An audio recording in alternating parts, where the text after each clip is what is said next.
जी हाँ, 2014 से पहले कई कार्यों को कुछ लोगों द्वारा असंभव मान लिया गया था, परंतु माननीय प्रधानमंत्री जी के कठिन परिश्रम, आपके संकल्प और दृढ़ निश्चय और आपके सभी के प्रति स्नेह ने उन्हें असंभव कार्यों को संभव कर दिखाया।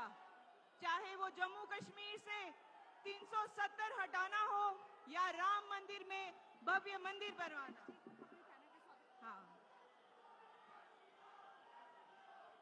हमारे देश के यशस्वी प्रधानमंत्री परम आदरणीय माननीय श्री नरेंद्र मोदी जी का हार्दिक अभिनंदन एवं स्वागत करती हूँ। आज की विजय शंखनाद रैली में हजारों के इस जन के सैलाब के बीच पहुंचे हमारे प्रिय प्रधानमंत्री जी का दिल की गहराइयों से हार्दिक स्वागत व अभिनंदन करती हूं। अब मैं निवेदन करती हूं जम्मू कश्मीर भारतीय जनता पार्टी के सम्मानित अध्यक्ष भाई श्री रविंद्र रैना जी से कि वो सांस्कृतिक पहचान हमारी डोगरा पगड़ी पहनाकर हमारे माननीय प्रधानमंत्री जी का स्वागत करें, अभिनंदन करें।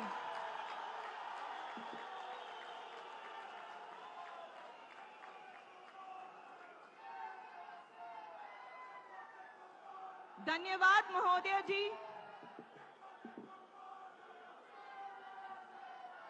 माननीय प्रधानमंत्री श्रीमान श्री नरेंद्र भाई मोदी जी मातृशक्ति बहुत मान सम्मान एवं बढ़ाए रखने के लिए जम्मू कश्मीर लाखों माताओं बहनों की ओर से मंच आसीन हमारी बहनें माननीय प्रधानमंत्री जी का स्वागत करेंगी।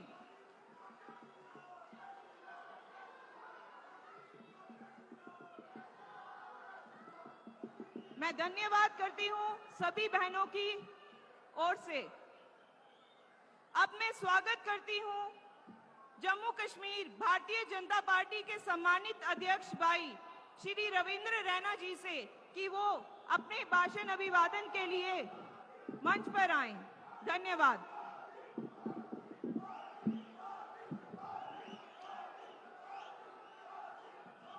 बोलिए भारत माता की, भारत माता की।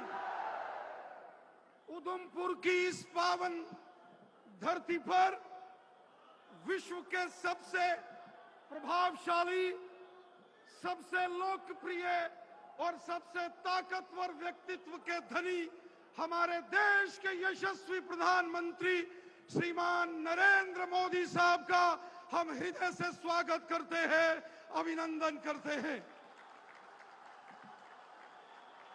माननीय प्रधानमंत्री जी, हम हृदय की गहराइयों से आपका आभार व्यक्त करते हैं, आपका अभिनंदन करते हैं। जम्मू हो या कश्मीर हो, जम्मू कश्मीर का पर्वतीय क्षेत्र हो, मैदान हो, पहाड़ हो, बॉर्डर का क्षेत्र हो, आप हमेशा जम्मू कश्मीर के अंदर हर विकट परिस्थिति में पहले भी रहे। जब आप संगठन का कार्य करते थे और प्रधानमंत्री जी के नाते आपने हमेशा जम्मू कश्मीर की जनता को, जम्मू कश्मीर के जनमानस को अपने दिल में जगह दी। आपने जम्मू कश्मीर का मान सम्मान पूरी दुनिया में बढ़ाया। आपने जम्मू कश्मीर में शान से तिरंगा झंडा बुलंद किया। इसके लिए करोड़ों करोड़ देशवासी और जम्मू कश्मीर वासी आपका हृदय से अभिनंदन करते हैं।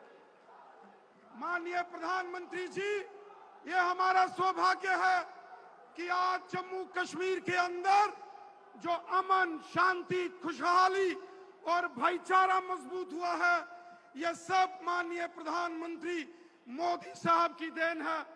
एक दौर होता था जब जम्मू कश्मीर की यही सड़कें, यही उधमपुर से कश्मीर घाटी को जाने वाली सड़क दोपहर 3 बजे बंद कर दी जाती थी, और ये आज मोदी साहब का दौर है कि रात के 3 बजे तक भी गाड़ियां कश्मीर घाटी की ओर जाती है और कश्मीर से आती है। आज जम्मू कश्मीर के अंदर जो डेवलपमेंट हो रही है, जिस प्रकार जम्मू कश्मीर के अंदर हर शहर, हर गांव, हर मोहल्ले में सड़क, स्कूल, हॉस्पिटल, बिजली और पानी की व्यवस्थाएं पिछले 10 साल में हमारे यशस्वी प्रधानमंत्री जी ने हमको उपलब्ध करवाई है। इसके लिए हम अपने माननीय प्रधानमंत्री जी का हृदय से धन्यवाद करते हैं, हृदय से अभिनंदन करते हैं। माननीय प्रधानमंत्री जी, ये वो जम्मू कश्मीर जिन पहाड़ों के ऊपर पैदल जाना मुश्किल होता था, आज इन पहाड़ों को चीरता हुआ एक्सप्रेस हाईवे हो, टनल्स हो, हर बड़े शहर से निकल रहे हैं। इतना ही नहीं, जिन पहाड़ों के ऊपर पैदल जाना मुश्किल होता था, आज उन पहाड़ों के बीच से रेल गुजर रही है। रेल कश्मीर से कन्याकुमारी, कश्मीर से कन्याकुमारी कोई सोच नहीं सकता था कि कभी रेल मार्ग से जुड़ेगा, लेकिन वो कहावत है कि मोदी साहब हैं तो सब मुमकिन है। मोदी साहब हैं तो कश्मीर से कन्याकुमारी की रेल संभव है। मोदी साहब हैं तो जम्मू कश्मीर के हर शख्स के जेब में गोल्डन कार्ड है। मोदी साहब हैं तो लाखों बेघर लोगों को, जिनके सर के ऊपर छत नहीं थी, उनको छत मिली। गरीब किसानों के खाते में 6-6 हजार, गरीब लोगों को फ्री राशन। सबका साथ, सबका विकास और सबका विश्वास पूरे भारत के साथ साथ जम्मू कश्मीर के अंदर भी आपने उसको धरातल पर यहाँ पर लागू किया है। इसके लिए हम आपका आभार व्यक्त करते हैं। माननीय प्रधानमंत्री जी, जम्मू कश्मीर में हिंदू, मुसलमान, सिख, ईसाई आज सब आपस में भाई भाई के नाते खुशहाली और यकजहती से रहते हैं। इसका बहुत बड़ा, अगर इसके पीछे का प्रयास और मेहनत है, हमारे माननीय प्रधानमंत्री मोदी साहब की मेहनत। साथियों, आज जम्मू कश्मीर के अंदर गुज्जर बकरवाल हो, पहाड़ी कबीले के लोग हो, ओबीसी कम्युनिटी हो, गद्दी, सिप्पी, शीना, पाडरी, गाधा ब्राह्मण, कोली, वेस्ट पाकिस्तानी रेफ्यूजीज, जम्मू के डोगरे या हमारे कश्मीरी भाई बहन हो, आज अगर सबको अधिकार मिले हैं जम्मू कश्मीर के अंदर, तो इसका एकमात्र श्रेय अगर किसी को जाता है, हमारे यशस्वी प्रधानमंत्री मोदी साहब को जाता है। ये मोदी साहब के कारण आज जम्मू कश्मीर में खुशहाली आई है। साथियों, मोदी साहब ने जम्मू कश्मीर के लिए दिल खोलकर जो देश का खजाना खोला, उसी का परिणाम है कि कठुआ हो, सांबा हो, जम्मू, रियासी, उधमपुर, डोडा, किश्तवाड़, रामबन, राजौरी, पुंछ, अनंतनाग, कुलगाम, शोपियान, पुलवामा, श्रीनगर, बारामूला, बड़गाम, कुपवाड़ा, बांडीपुरा, पूरा जम्मू कश्मीर आज खुशहाल नजर आता है। और खुशहाली जम्मू कश्मीर की तब झलकती है जब साल के आखिरी 31 दिसंबर को, जब श्रीनगर के लाल चौक में रात के 12 बजे जश्न बनाया जाता है नए साल का, तो दुनिया कहती है और जम्मू कश्मीर कहता है, मोदी साहब है तो सब मुमकिन है। मैं हृदय की गहराई से अपने देश के यशस्वी प्रधानमंत्री आदरणीय मोदी साहब का आभार व्यक्त करता हूं, धन्यवाद करता हूं। और मैं अब आप सबसे निवेदन करता हूं और मैं माननीय प्रधानमंत्री मोदी साहब को आपके बीच मंच पर बुलाता हूं।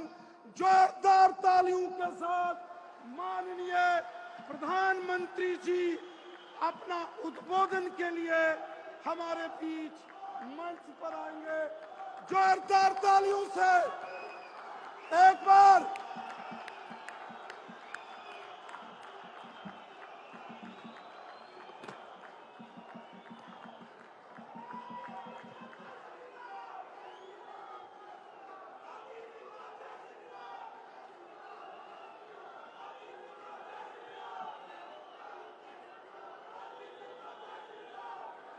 भारत माता की,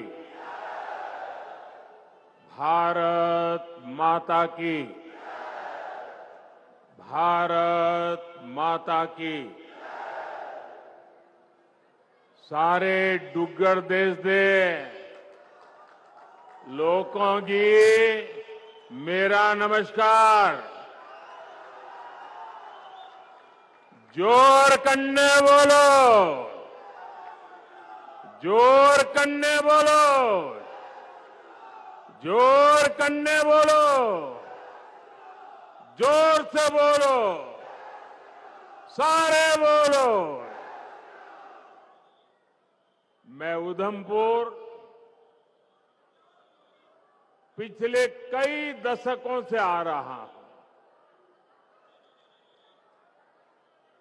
शायद कश्मीर में मेरा आना जाना, जम्मू कश्मीर की धरती पर आना जाना पिछले 5 दशक से लगातार चल रहा है। मुझे याद है 1992 में एकता यात्रा के दौरान यहां जो आपने भव्य स्वागत किया था, जो सम्मान किया था, एक प्रकार से पूरा क्षेत्र रोड पर आ गया था। और आप भी जानते हैं, तब हमारा मिशन कश्मीर के लाल चौक पर तिरंगा फहराने का था। तब यहां माताओं बहनों ने बहुत आशीर्वाद दिया था। 2014 में माता वैष्णो देवी के दर्शन करके आया था और इसी मैदान पर मैंने आपको गारंटी दी थी कि जम्मू कश्मीर की अनेक पीढ़ियों ने जो कुछ सहा है उसे मुक्ति दिलाऊंगा। आज आपके आशीर्वाद से मोदी ने वो गारंटी पूरी कर दी है।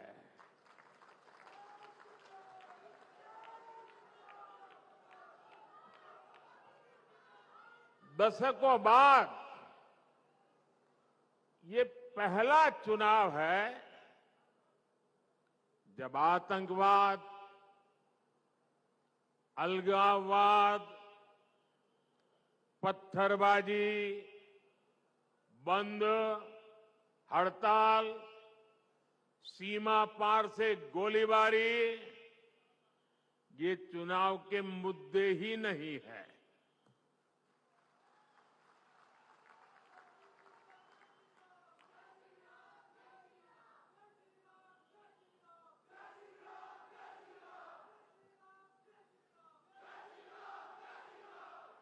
तब माता वैष्णो देवी यात्रा हो या अमरनाथ यात्रा, ये सुरक्षित तरीके से कैसे हो, इसको लेकर ही चिंताएं होती थी।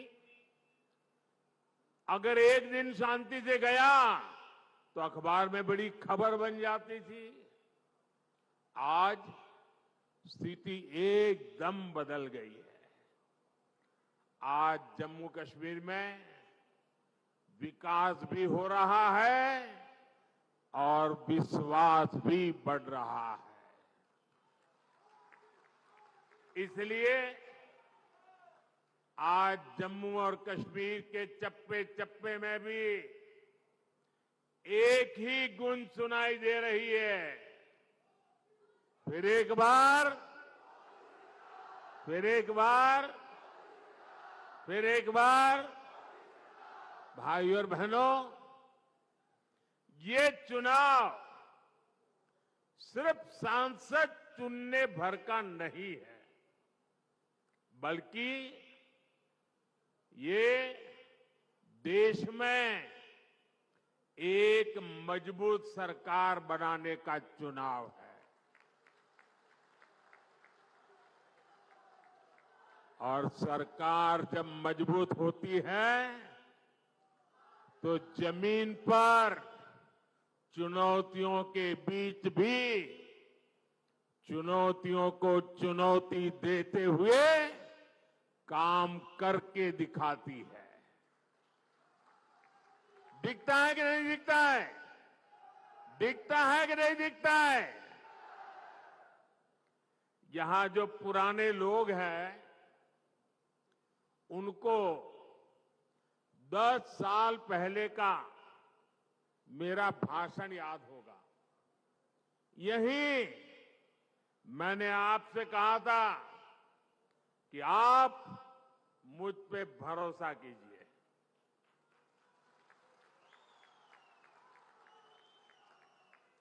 याद है ना? मैंने कहा था आप मुझ पे भरोसा कीजिए, मैं 60 वर्षों की समस्याओं का समाधान करके दिखाऊंगा।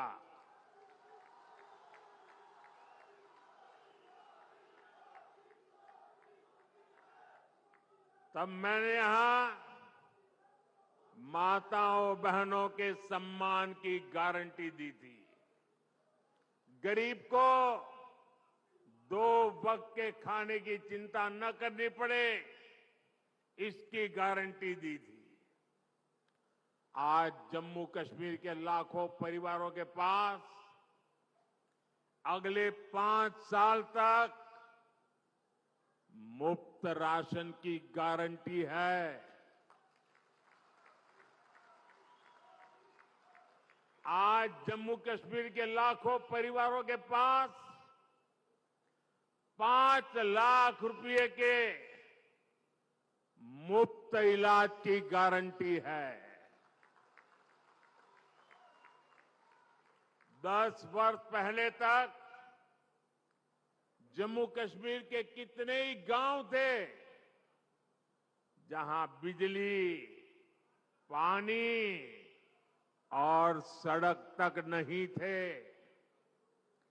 आज गांव-गांव तक बिजली पहुंच चुकी है। आज जम्मू कश्मीर के 75% से ज्यादा घरों को पाइप से पानी की सुविधा मिल रही है। इतना ही नहीं,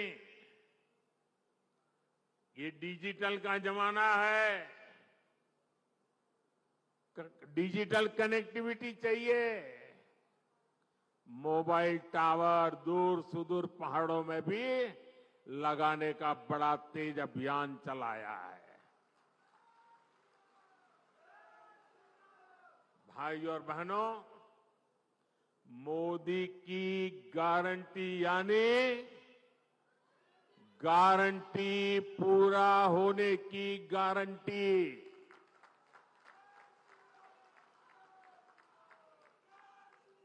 आप याद कीजिए, कांग्रेस की कमजोर सरकारों ने शाहपुर कंडी डैम को कैसे दशकों तक लटकाए रखा। जम्मू के किसानों के खेत सूखे थे, गांव अंधेरे में थे, लेकिन हमारे हक का रावी का पानी पाकिस्तान जा रहा था। मोदी ने किसानों को गारंटी दी थी और इसे भी पूरा करके दिखाया है। इससे कठुआ और सांबा के हजारों किसानों को फायदा हुआ है। यही नहीं, इस डैम से जो बिजली पैदा होगी वो जम्मू कश्मीर के घरों को रोशन करेंगे। भाइयों और बहनों, मोदी विकसित भारत के लिए विकसित जम्मू कश्मीर के निर्माण की गारंटी दे रहा है। लेकिन कांग्रेस, नेशनल कॉन्फ्रेंस, पीडीपी और बाकी सारे दल जम्मू कश्मीर को फिर उन पुराने दिनों की तरफ ले जाना चाहते हैं।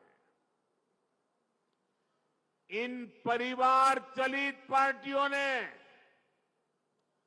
परिवार के द्वारा ही चलने वाली पार्टियों ने जम्मू कश्मीर का जितना नुकसान किया, उतना नुकसान किसी ने नहीं किया है।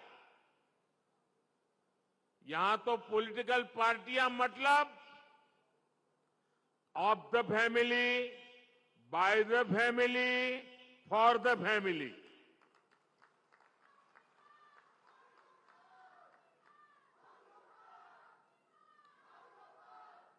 सत्ता के लिए इन्होंने जम्मू कश्मीर में 370 की ऐसी दीवार बना दी थी कि जम्मू कश्मीर के लोग बाहर नहीं झोंक सकते थे और बाहर वाला जम्मू कश्मीर की तरफ नहीं झोंक सकता था। और ऐसा भ्रम बना के रखा था कि बस उनकी जिंदगी ये 370 है तभी बचेगी। ऐसा झूठ चलाया, ऐसा झूठ चलाया। आपके आशीर्वाद से मोदी ने 370 की दीवार गिरा दी। दीवार गिरा दी इतना नहीं, उस मलबे को भी जमीन में गाड़ दिया है मैंने। मैं चुनौती देता हूं, हिंदुस्तान की कोई पॉलिटिकल पार्टी हिम्मत करके आ जाए, विशेष करके मैं कांग्रेस को चुनौती देता हूं, वो घोषणा करे वो 370 को वापस लाएंगे, ये देश उनका मुंह तक देखने को तैयार नहीं होगा।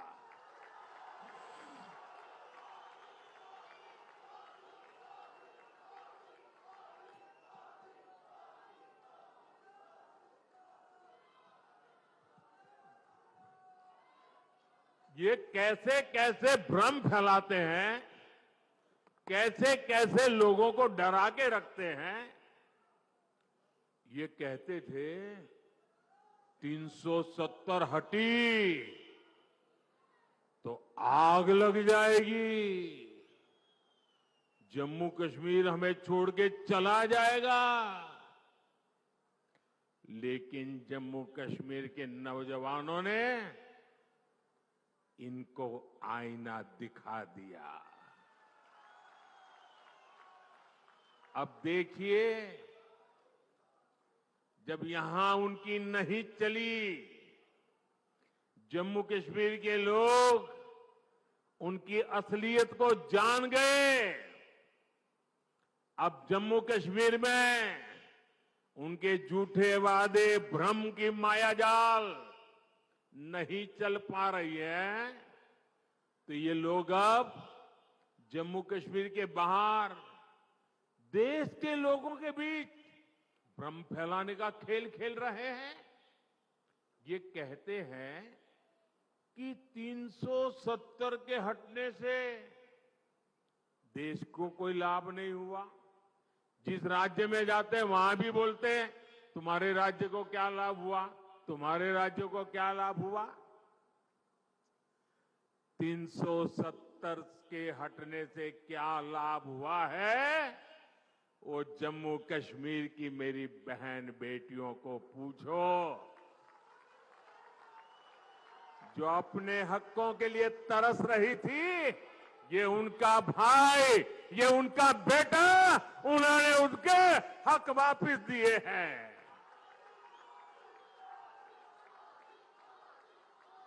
जरा कांग्रेस के लोगों, जरा देश भर के दलित नेताओं से मैं कहना चाहता हूं, यहां के हमारे दलित भाई बहन, हमारे वाल्मीकि भाई बहन देश आजाद हुए तब से परेशानी झेल रहे थे।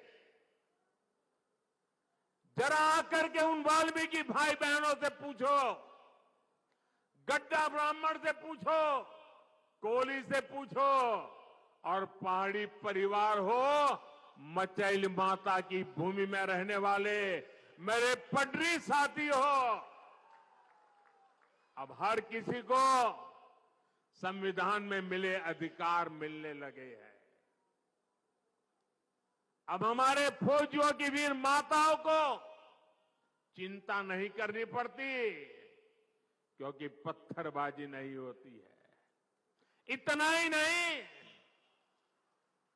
घाटी की वो माताएं मुझे आशीर्वाद देती हैं। उनको चिंता रहती थी कि बेटा अगर 2-4 दिन दिखाई न दे तो उनको लगता था कहीं गलत हाथों में तो नहीं फंस गया है। आज कश्मीर घाटी की हर माता चैन की नींद सोती है, क्योंकि अब उनका बच्चा बर्बाद होने से बच रहा है। साथियों, अब स्कूल नहीं जलाए जाते, बल्कि स्कूल सजाए जाते हैं। अब यहां एम्स बन रहे हैं, आईआईटी बन रहे हैं, आईआईएम बन रहे हैं। अब आधुनिक टनल, आधुनिक और चौड़ी सड़कें, शानदार रेल का सफर जम्मू कश्मीर की तकदीर बन रही है। जम्मू हो या कश्मीर, अब रिकॉर्ड संख्या में पर्यटक और श्रद्धालु आने लगे हैं। ये सपना यहां की अनेक पीढ़ियों ने देखा है और मैं आपको गारंटी देता हूं, आपका सपना, आपका सपना ये मोदी का संकल्प है।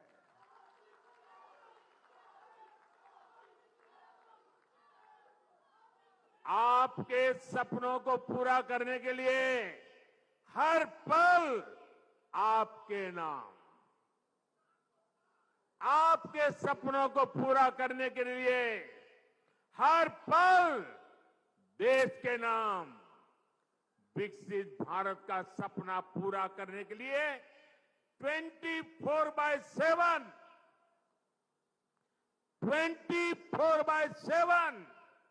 फॉर 2047 ये मोदी की गारंटी है।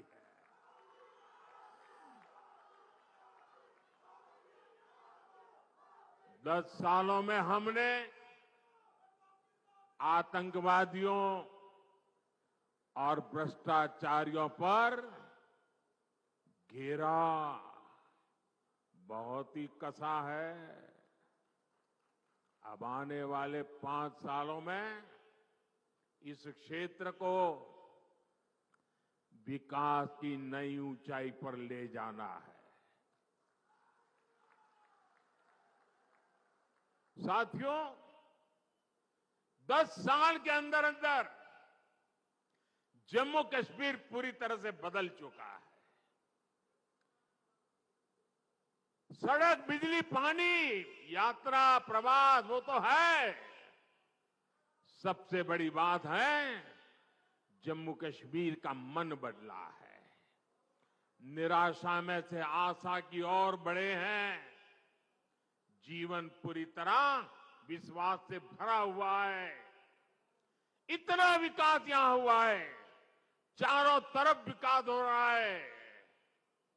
लोग कहेंगे मोदी जी अरे इतना कर लिया, आप चिंता मत कीजिए, हम आपके साथ हैं।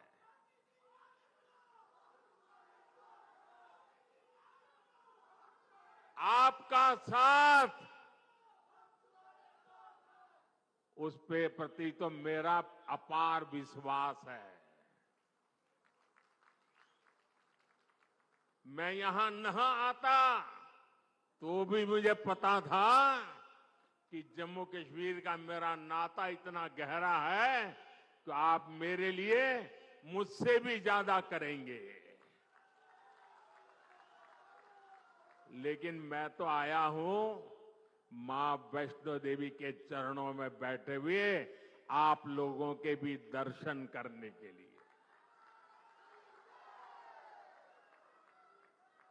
मां वैष्णो देवी की छत्र छाया में जीने वाले भी मेरे लिए दर्शन के योग्य होते हैं।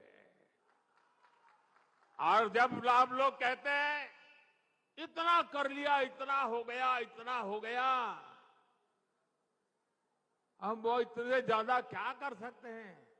मेरे जम्मू कश्मीर के भाई बहन, आपने पहले इतने बुरे दिन देखे हैं कि आपको ये सब बहुत लग रहा है, बहुत अच्छा लग रहा है, विकास जैसा लग रहा है। लेकिन जो मोदी है ना, वो तो बहुत बड़ा सोचता है। ये मोदी दूर का सोचता है। और इसलिए अब तक जो हुआ है वो तो ट्रेलर है, ट्रेलर। मुझे तो नए जम्मू कश्मीर की नई और शानदार तस्वीर बनाने के लिए जुट जाना है। वो समय दूर नहीं जब जम्मू कश्मीर में भी विधानसभा के चुनाव होंगे। जम्मू कश्मीर को वापस राज्य का दर्जा मिलेगा। आप अपने विधायक, अपने मंत्रियों से अपने सपने साझा कर सकेंगे। हर वर्ग की समस्याओं का तेजी से समाधान होगा।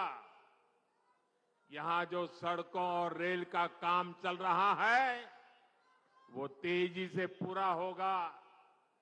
देश विदेश से बड़ी बड़ी कंपनियां, बड़ी बड़ी फैक्ट्रियां और ज्यादा संख्या में आएगी। जम्मू कश्मीर टूरिज्म के साथ ही स्पोर्ट्स और स्टार्टअप के लिए जाना जाएगा। इस संकल्प को लेकर मुझे जम्मू कश्मीर को आगे बढ़ाना है। भाइयों और बहनों, ये परिवार चलित, परिवारवादी, परिवार के लिए जीने मरने वाली पार्टियों विकास की भी विरोधी है और विरासत की भी विरोधी है। आपने देखा होगा कि कांग्रेस राम मंदिर से कितनी नफरत करती है।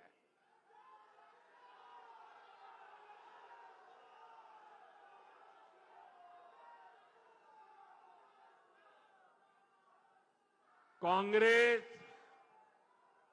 और उनकी पूरी इकोसिस्टम अगर कहीं मुंह से राम मंदिर भी निकल गया तो चिल्लाने लग जाती है, रात दिन चिल्लाती है कि राम मंदिर बीजेपी के लिए चुनावी मुद्दा है। राम मंदिर न कभी चुनाव का मुद्दा था, न चुनाव का मुद्दा है और न ही कभी चुनाव का मुद्दा बनेगा। अरे राम मंदिर का संघर्ष तो तब से हो रहा था जब भाजपा का जन्म भी नहीं हुआ था। राम मंदिर का संघर्ष तो तब से हो रहा था जब यहां अंग्रेज सल्तनत भी नहीं आई थी। राम मंदिर का संघर्ष 500 साल पुराना है, जब कोई चुनाव का नामो निशान नहीं था। जब विदेशी आक्रांताओं ने हमारे मंदिर तोड़े, तो भारत के लोगों ने अपने धर्म स्थलों को बचाने की लड़ाई लड़ी थी।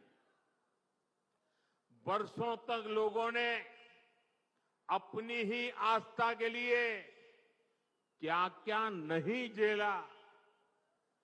कांग्रेस और उसके सहयोगी दलों के नेता बड़े बड़े बंगलों में रहते थे, लेकिन जब रामलला के टेंट बदलने की बात आती थी, टेंट पर जो ताड़पत्री वो बदलने की बात आती थी, तो लोग मुंह फेर लेते थे, अदालतों की धमकियां देते थे। बारिश में रामलला का टेंट टपकता रहता था और रामलला के भक्त टेंट बदलवाने के लिए अदालतों के चक्कर काटते रहते थे। ये उन करोड़ों अरबों लोगों की आस्था पर आघात था जो राम को अपना आराध्य कहते हैं।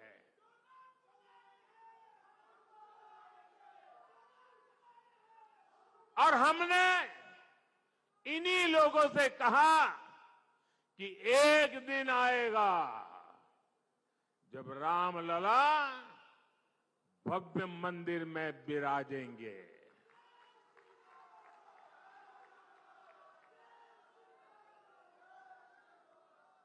और तीन बातें कभी भूल नहीं सकते। एक, 500 साल के अविरत संघर्ष के बाद ये हुआ है। आप सहमत हैं? 500 साल के अविरत संघर्ष के बाद हुआ है। आप सहमत हैं? दूसरा, पूरी न्यायिक प्रक्रिया की कसौटी से कस करके, न्याय के तराजू से तोल करके अदालत के निर्णय से काम हुआ है। सहमत है? तीसरा, ये भव्य राम मंदिर सरकारी खजाने से नहीं, देश के कोटि कोटि नागरिकों ने पाई पाई दान देकर बनाया है। सहमत है? जब उस मंदिर की प्राण प्रतिष्ठा हुई, जब उस मंदिर की प्राण प्रतिष्ठा हुई, तो पिछले 70 साल में कांग्रेस ने जो भी पाप किए थे, जो भी रुकावटें डाली थी, उनके साथियों ने जो भी रुकावटें डाली थी, सबको माफ करके राम मंदिर के जो ट्रस्टी हैं, वो खुद कांग्रेस वालों के घर गए, इंडी गठबंधन वालों के घर गए, उनके पुराने पापों को माफ कर दिया और उन्होंने कहा राम आपके भी हैं, आप प्राण प्रतिष्ठा में जरूर पधारिए। सम्मान के साथ बुलाया, लेकिन उन्होंने इस निमंत्रण को भी ठुकरा दिया।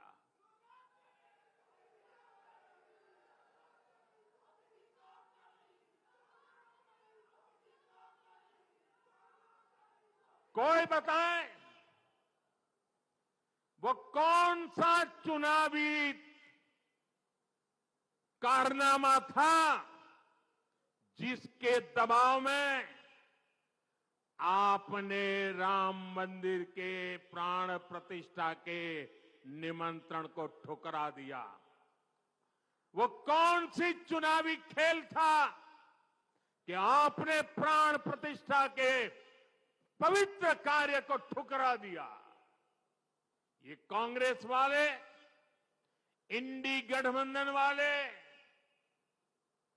जो इसे चुनाव का मुद्दा कहते हैं, उनके लिए चुनावी मुद्दा था, देश के लिए ये श्रद्धा का मुद्दा था, ये धैर्य की विजय का मुद्दा था, ये आस्था और विश्वास का मुद्दा था, ये 500 वर्ष की तपस्या का मुद्दा था। मैं कांग्रेस से पूछना चाहता हूं, आपने अपनी सरकार के समय दिन रात जब इसका विरोध किया, तब ये किस चुनाव का मुद्दे के तहत आप कर रहे थे। लेकिन आप राम भक्तों की आस्था देखिए, मंदिर बना तो ये लोग इंडी गठबंधन वालों के घर प्राण प्रतिष्ठा का आमंत्रण देने के लिए खुद गए। जिस क्षण के लिए करोड़ों करोड़ों देशवासी ने इंतजार कर रहे थे, आप बुलाने पर उसकी तरफ देखने नहीं गए। पूरी दुनिया के राम भक्तों ने आपके इस अहंकार को देखा है, आपकी चुनावी मनसा को देखा है। ये चुनावी मनसा थी कि आपने प्राण प्रतिष्ठा का निमंत्रण ठुकरा दिया। आपके लिए चुनाव का खेल है। एक किस तरह की तुष्टीकरण की राजनीति थी। भगवान राम को काल्पनिक कहकर कांग्रेस किस वोट बैंक को खुश करना चाहती थी। साथियों, कांग्रेस और इंडी गठबंधन के लोगों को देश के ज्यादातर लोगों की भावनाओं की कोई परवाह नहीं है। इन्हें लोगों की भावनाओं से खिलवाड़ करने में मजा आता है। ये लोग सावन में एक सजायाफ्ता, जो सजा कोर्ट ने जिसको सजा की है, जो जमानत पर है, ऐसे एक मुजरिम के घर जाके सावन के महीने में मटन बनाने का मौज ले रहे हैं। इतना ही नहीं, उसका वीडियो बना करके देश के लोगों को चिढ़ाने का काम करते हैं। कानून किसी को भी कुछ भी खाने से नहीं रोकता है और न ही मोदी रोकता है। सभी को स्वतंत्रता है कि जब मन करे वेज खाए या नॉन वेज खाए। लेकिन इन लोगों की मंशा दूसरी होती है। जब सब मुगल यहां आक्रमण करते थे ना, तो उनको सत्ता, राजा को पराजित करने से संतोष नहीं होता था। जब तक मंदिर तोड़ते नहीं थे, जब तक श्रद्धा स्थानों की कत्ल नहीं करते थे, उनको संतोष नहीं होता था। उनको उसी में मजा आता था। वैसे ही सावन के महीने में वीडियो दिखाकर वो मुगल के लोगों के जमाने की जो मानसिकता है ना, उसके द्वारा वो देश के लोगों को चिढ़ाना चाहते हैं और अपनी वोट बैंक पक्की करना चाहते हैं। ये वोट बैंक के लिए ये चिढ़ाना चाहते हैं। आप किसे चिढ़ाना चाहते हैं?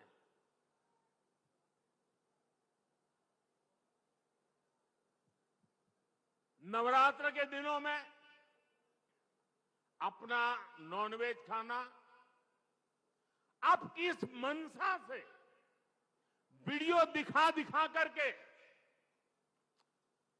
लोगों की भावनाओं को चोट पहुंचा करके किसको खुश करने का खेल कर रहे हो?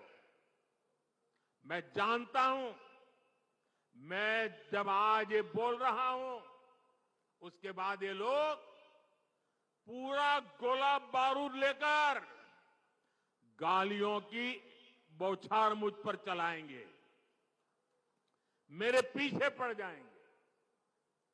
लेकिन जब बात बर्दाश्त से बाहर हो जाती है, तो लोकतंत्र में मेरा दायित्व बनता है, मैं देश को सही चीजों का सही पहलू बताऊं और वो मेरा कर्तव्य पूरा कर रहा हूं।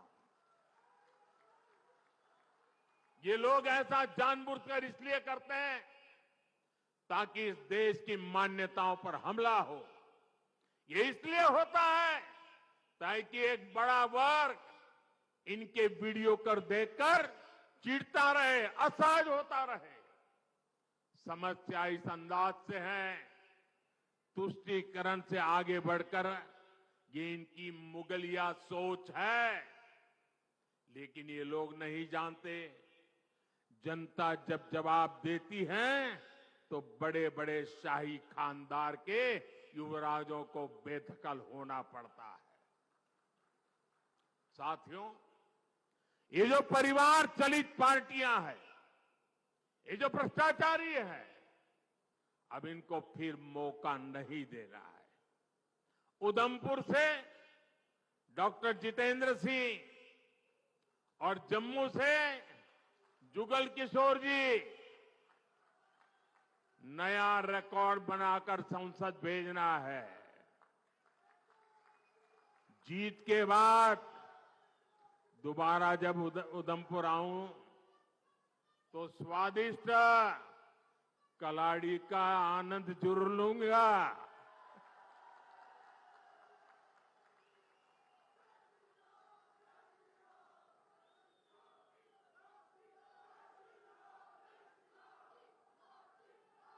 मेरा एक काम करोगे? मेरा एक काम करोगे? माता वैष्णो देवी को, वहां मैं जा नहीं पा रहा हूं यहां इतना निकट आकर के, तो माता वैष्णो देवी की क्षमा मांगिए और मेरी तरफ से मत्था टेकिए। टेकोगे? दूसरा एक काम करोगे? एक और काम करोगे? मेरा एक काम और करोगे? जरा उधर से आवाज आए, काम करोगे? इधर से आवाज आए, करोगे? पीछे से आवाज आए, करोगे? पक्का करोगे?